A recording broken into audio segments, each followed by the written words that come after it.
ఇవాళ మాకు టిఫిన్ ఏం పెట్టారో చూసేద్దాం, వచ్చేసేయండి. టిఫిన్ వచ్చేసి ఉప్మా పెట్టారు. అక్కడ టీయో కాఫీయో తాగితే సరిపోయింది. ఇక్కడ కట్ చేసుకుంటున్నారు, మనకు అది సంబంధం లేని ఫీల్డ్ కాబట్టి. లంచ్ ఏం పెట్టారో చూసేద్దాం, వచ్చేసేయండి. పప్పు పెట్టారు. ఎందుకు మార్నింగే పెట్టేశారంటే ఆఫీస్కి వెళ్తారు కదా మార్నింగ్, కొంతమంది వాళ్ళకి లంచ్ తీసుకుపోవడానికి మార్నింగే పెట్టేస్తారనమాట. మళ్ళీ వాళ్ళు ఆఫ్టర్నూన్ రావాలి.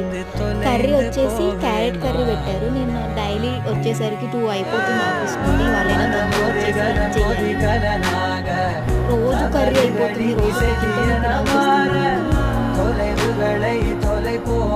మజ్జిగ వచ్చేసి రోజు వాటర్ నైట్ కొంచెం బెస్ట్, కానీ